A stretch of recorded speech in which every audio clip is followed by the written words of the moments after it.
All right, we got a lot to talk about in today's video. We're talking Las Vegas Raiders football. And if you are new to this channel, what we love to do is we love talking about those teams that the national media kind of ignores. This is not our first channel. I am not a Raiders fan per se. I'm a Detroit Lions fan, if I can be completely honest. You see the Hutch jersey behind me there, and we started this YouTube thing with a channel, Sports Talk Detroit.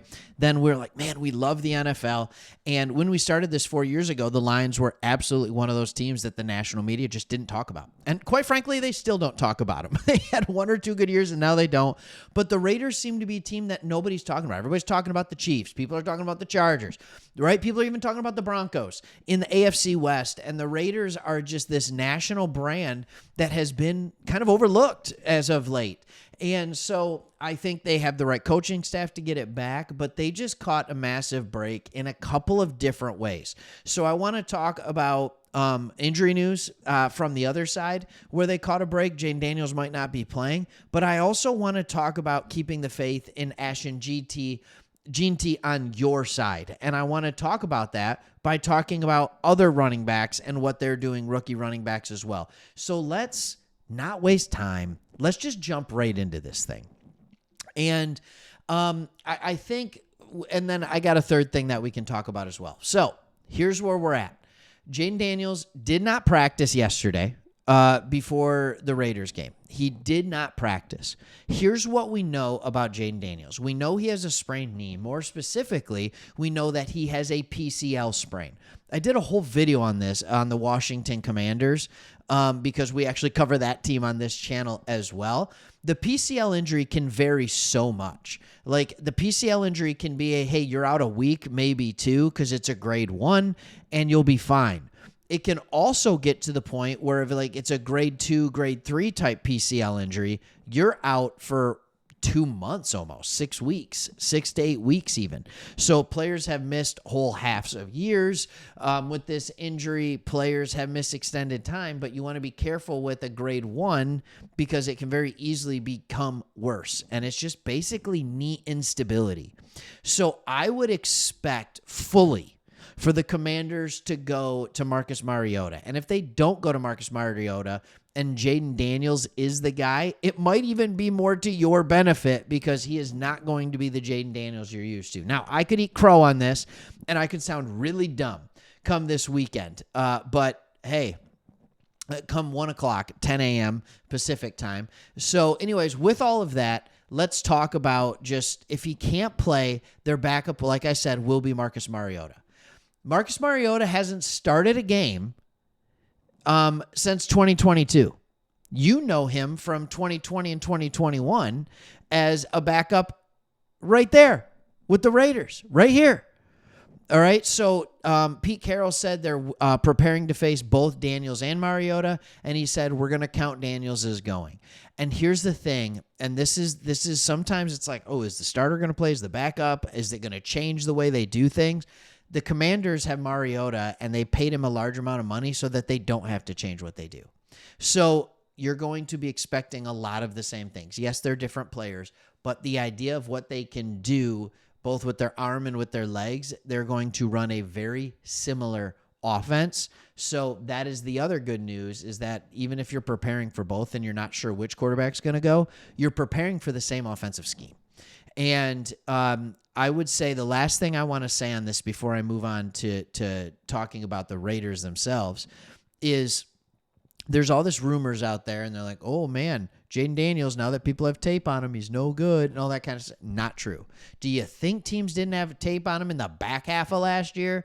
Do you think the Detroit Lions didn't have tape on Jayden Daniels when they had a whole week off in the offseason that they got to look and decide how to stop Jayden Daniels in the NFC divisional round and they got to sit and watch Jayden Daniels play and win in the wild card round? Do you think they didn't have tape? People have had tape.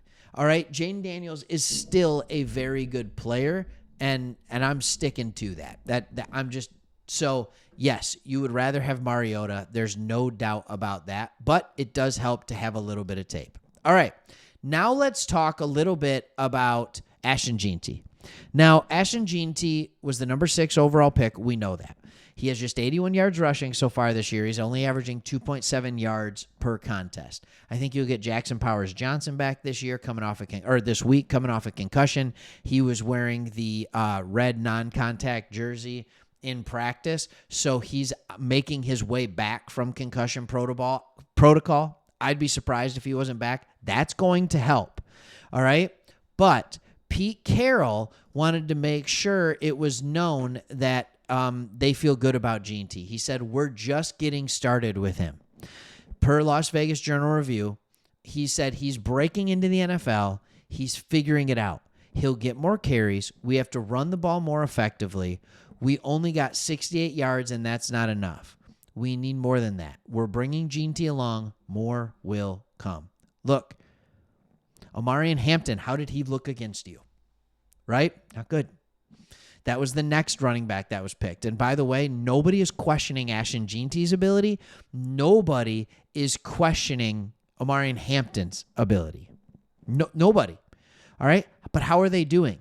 When you look at it strictly from a fantasy perspective, which at running back, like how many yards, touchdowns, what is it looking like?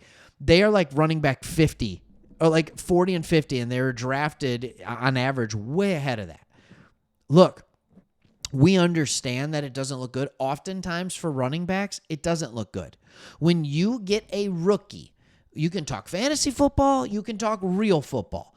The hope is that they're good out the gate, but the truth is they are generally very good the back half of the season. That is when everything comes together and they figure it out. Usually it's around week 8 with running backs. A lot of times you can speed that up to week 4, 5, 6, somewhere in that range.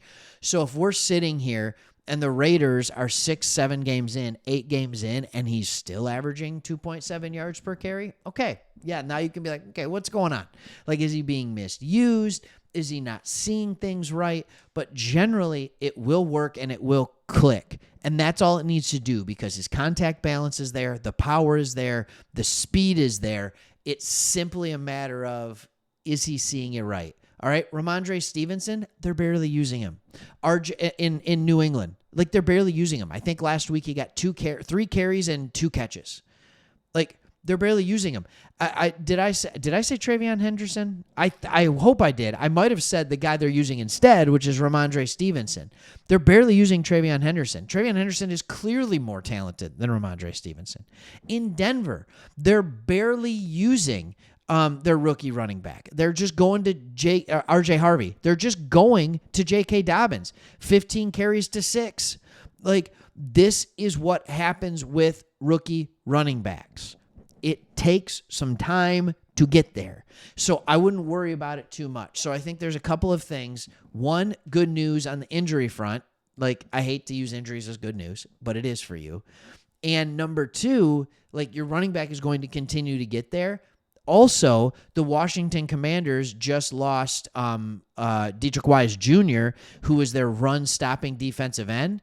So if there's a team that you can look to get the run going, I know they got Bobby Wagner in the middle, but if there's a team you can look to get the run going, it could be the Commanders in this game. It might not be the worst. You could see a G&T breakout game. All right, thanks for watching. See you on the next one.